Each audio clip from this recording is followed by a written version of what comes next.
재미없는 채널이 이제 구독자 3만 명을 바라보고 있습니다. 저는 구독자 3만 명이 되면 라이브 한번 해봐야 되겠다 생각은 하고 있거든요. 그런데 또 라이브에 대해서 굉장히 조심해야 된다는 분들도 많아서 요즘도 이랬다 저랬다 고민하고 있어요. 라이브에서 실수하면 박제돼서 오랫동안 후회할 것이다. 이런 분들도 많이 계시고, 또 라이브 할 때 절대 술 마시지 마라. 실언한다. 말 실수한다. 뭐 이런 얘기들도 많이 들려서 저도 굳이 라이브를 할 생각은 없었는데, 또 영상을 만든 지가 좀 되다 보니까 소통도 좀 하고 싶고, 제가 이렇게 일방적으로 이야기하는 것 지치기도 합니다. 그래서 3만 명 될 때쯤 라이브 한번 해야지 라고 생각을 하는데 2만 9천 명이 됐죠. 곧 3만 명을 바라보고 있어서 조만간 라이브를 진행해 보려고 하고 있습니다. 오늘은 라이브 얘기 말고요, 결혼에 대한 이야기를 좀 해보려고 합니다. 너무 쓸데없죠? 그런데 얼마 전에 아는 후배가 결혼에 대해서 물어보더라고요. 형은 결혼 생활 어떻게 생각해? 결혼 생활 만족해? 결혼을 하는 게 좋은 거야? 지극히 저의 개인적인 이야기지만 저는 결혼에 대해서는 제 개인적으로는 엄청난 만족감이 있고요. 그리고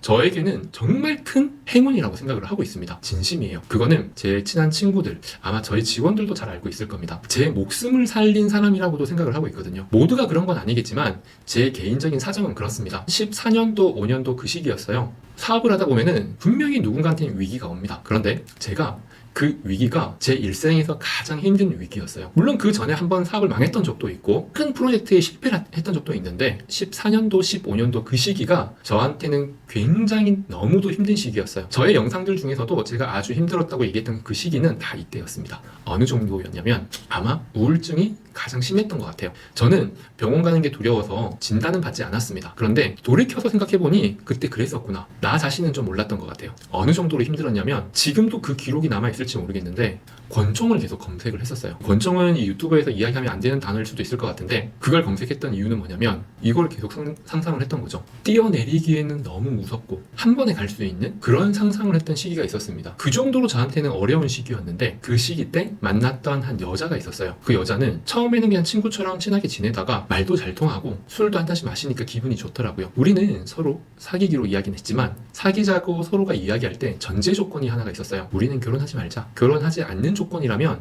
나는 괜찮을 것 같아 라고 했더니 그 여자도 저한테 이렇게 이야기하는 거예요. 나도 비혼주의자다. 오빠가 결혼하자고만 안 하면 사귀는 거 부담 없을 것 같아. 저희는 서로가 비혼을 약속하고 가볍게 만나기로 했습니다. 아주 가볍게. 그런데 만나고 사귀다 보니까 너무 잘 맞는 거죠. 제가 결혼하지는 말자라고 했던 이유는 한 가지였어요. 나는 곧 모든 게 끝날 것 같았거든요. 사업도 나도. 그렇게 마음 먹고 있는 그 시기에 이 여자를 만나다 보니까 결혼 이야기는 나올 수가 없었던 거예요. 그런데 1년쯤 사귀었을 때 아내에게 모든 상황을 전부 다 사실대로 이야기를 했습니다. 사실 아까 제가 가장 힘든 시기, 사업으로도 힘들고 모든 걸 포기하는 그 시기는 이 여자에게는 이야기하지 않았습니다. 왜냐? 어차피 결혼할 사이도 아닌데 나의 치부를 미리 이야기할 필요 없잖아요. 그 친구가 바라보는 나는 아직까지는 멀쩡한 사업가고 사무실도 한 80평 되는 넓은 공간에서 직원도 한 30명 정도 월급 주고 있는 그냥 잘 나간 사업가로 보였고 그때 표면적으로는 그랬거든요. 속으로는 썩어 문드러지고 회사에 부채는 쌓여가고 그런 상황이었는데 내가 이 친구를 1년 정도 만나면서 결혼하고 싶다는 생각이 들더라고요. 그 생각이 들고 제가 제일 먼저 한 건 바로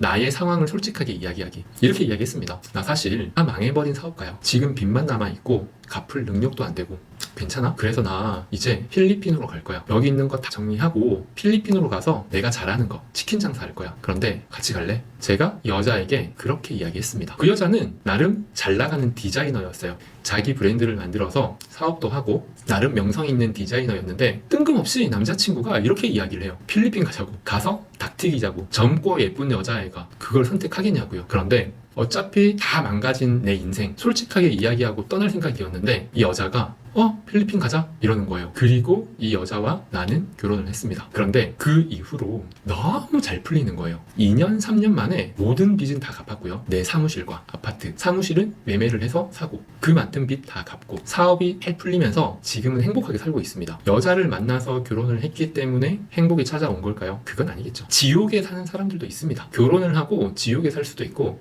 지옥에 살다가 결혼을 하고 천국으로 올 수도 있어요. 일단 저의 케이스는 천국으로 온 케이스입니다.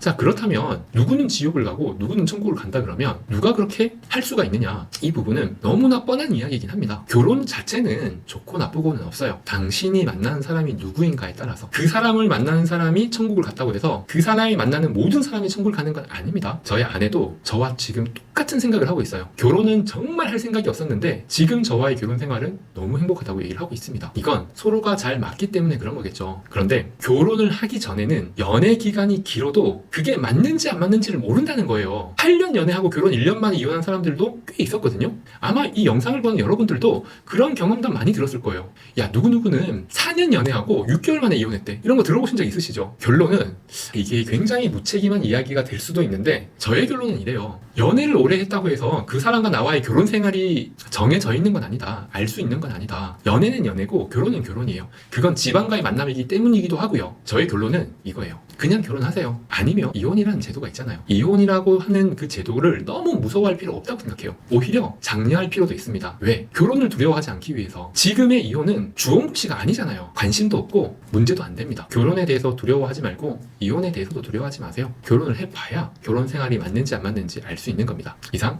정비TV였습니다.